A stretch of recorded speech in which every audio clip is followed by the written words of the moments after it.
And like 3 texts back before she basically stopped talking to him, he literally called her a peasant. He was like, do you like anime? Or something like that. And she's like, not really. And he's like, what a peasant.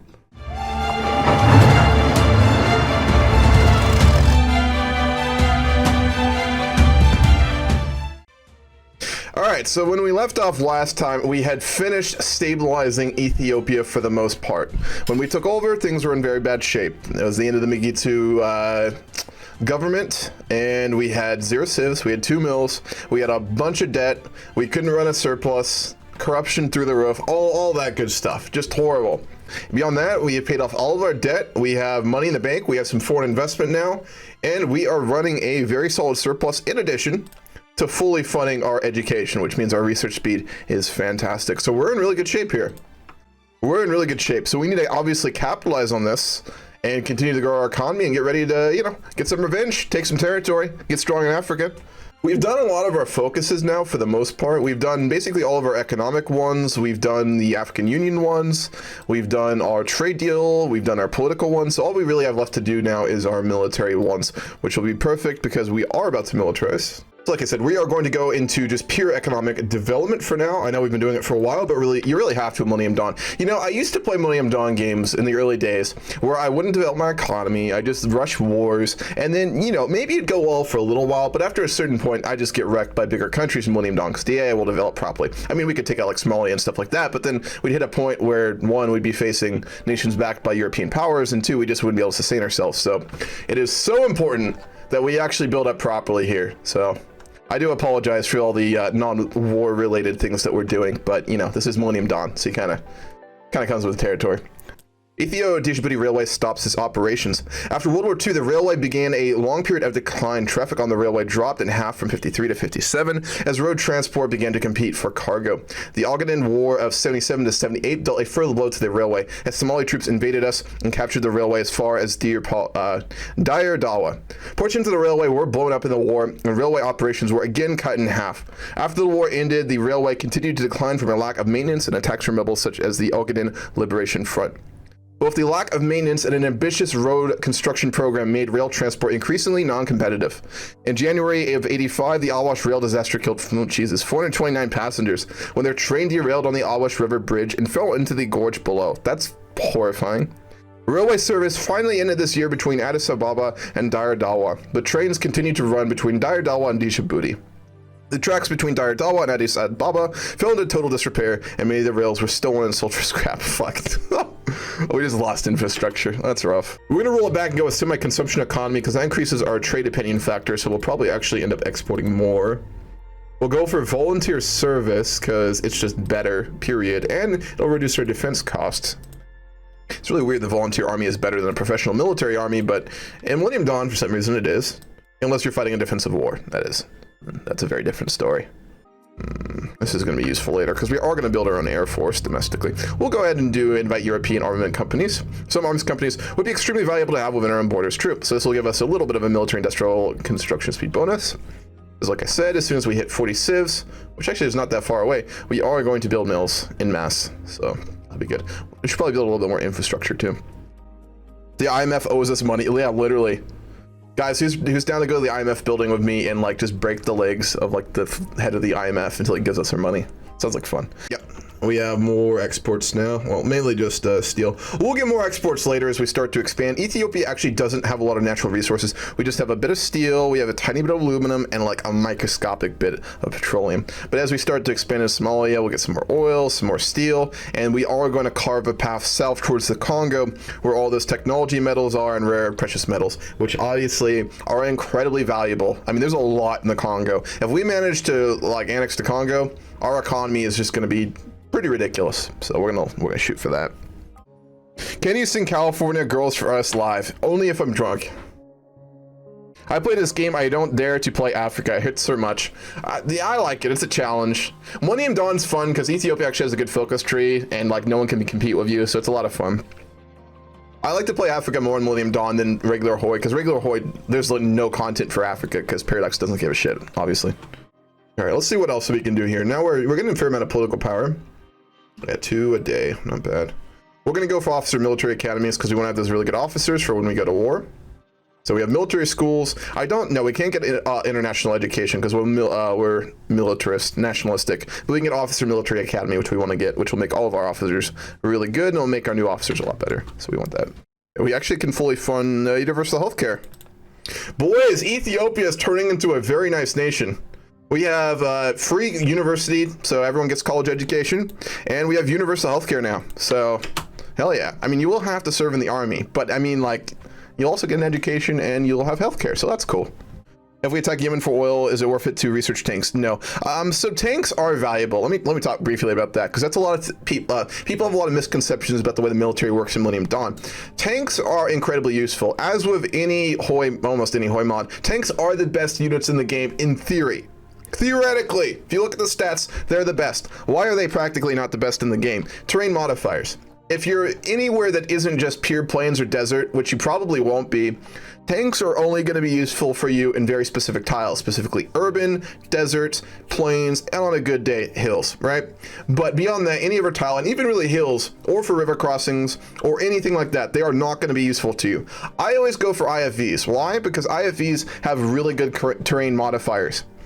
You don't get a lot of terrain debuffs, even in things like mountains or hills or deep desert or something like that. They'll still work really, really well. So I really encourage everyone, including myself, to basically almost entirely go for IFVs. And then if you have the research to really give away or the resources to give away, build a couple tank units, because, you know, if you're pushing on desert or plains, they'll be really useful to go a little bit quicker. But the majority of your forces should be IFVs and then also special forces, because special forces are really good in this game and they're really cheap. So go for those if you can too. Imagine Americans immigrating to Ethiopia for education and healthcare. Dude, best timeline, hell yeah. Oh shit! World War, boys. We got a world war in 2008. China declared war on Taiwan. Oh wow, yep, China declared war on Taiwan. They are now at war with Taiwan and America. So America and China just went into a war in 2008. Hu Jintao started a war with fucking Taiwan. You dumb person. You are gonna get absolutely wrecked by the US military, dude. I love the smell of napalm in the morning. Smells like victory. Okay, so this is good and bad. What this means is that China is going to get turned into a democracy, and they may also be vassalized by the United States, so... Oh shit! What is this timeline? Barack Obama was just elected. Barack Obama was literally elected 2 months ago, and you know what immediately happened? China declared war on Taiwan. Obama's about to be a wartime president. This man just got elected on hope and all that shit, and he's gonna get fucking... He has to fight a war with China. Wartime President Barack Obama. Fuck. Well, he'll be able to push his drone program through with like no pushback now, so that's good. Because the one thing Barack Obama loves more than getting lots of corrupt donations to his campaign is sending rockets to blow up children in the Middle East. And I guess blowing up children in China will work out too. So he gets to live his best life. Oh God, look at that economy. So sexy. One day we will have a bigger economy than America. And when we do, we are gonna flex on Barack Obama. Because that's what it's all about, boys. Flexing your economy on the Americans. Does anything else really matter as a major nation, honestly? All right, we go ahead and do officer military academies. We are going to go for neo-imperialism next as well, so we can just fund anyone we want. I also am going to get rid of the oligarchs too. We'll need, I think, 1,300. No, only 800. Wow, that's really cheap. That's a good deal. If we save 800 political power, we can put the military in charge too, which will be very nice. Mugabe, I'm not giving you a non-aggression pact. There must be like a coded event to make Zimbabwe just like always ask for a non-aggression pact with Ethiopia, which I guess makes sense because they were like semi-close under the Mengistu regime. And obviously Mengistu, the former president of, or leader of Ethiopia, the one who presided over the famine, he is actually hiding in Zimbabwe right now, which is why we are going to conquer all the way down to Zimbabwe. And then when we conquer Zimbabwe, we are going to execute both Mugabe and Mengistu for obviously crimes against Africa, so we'll make sure to do that. They'll be hung together. First time.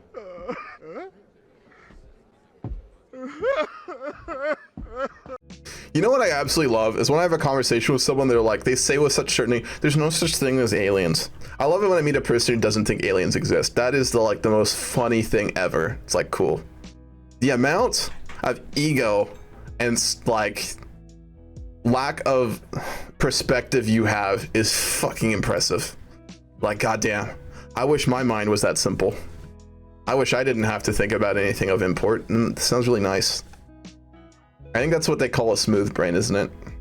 Hong Kong capitulated. Did Taiwan or America take it? Let me go look. Let's go look at that and I'll go play the video request.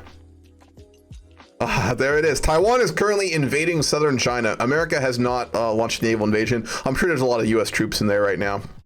All right, well, fuck. Islamic Djibouti.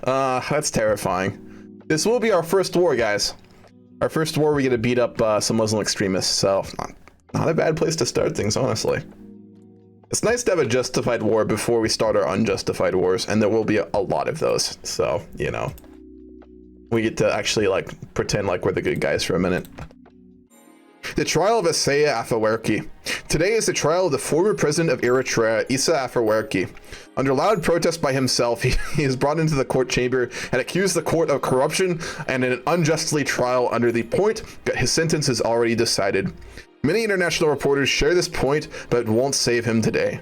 Anyways, after 3,500 birr, god damn it, that's a bribe, the judges agreed to our decision. I mean, we're gonna execute him. We're the House of Solomon. We don't deal with traitors. You gotta love those really long Millennium Dawn pauses when your computer just has a brain aneurysm. Sound like my brother. I think I've told this story before, but I'm gonna tell it again because it's so fucking funny. Dude, my brother, he's a really cool dude, but he's not the best on dating. He's not the best texter, and he's not great with women, if we're being honest. I love my brother, but he's not great with women. And he used to basically get me to help him out with Tinder conversations. So he'd basically just be like, hey, write my Tinder messages for me, which I did now and then because sometimes they were pretty bad. I'd have to sometimes recover conversations with him because he'd say weird shit and they'd basically stop talking. And he'd get me to basically send a message to save his conversation on Tinder, which I can do because I actually know how to communicate with women.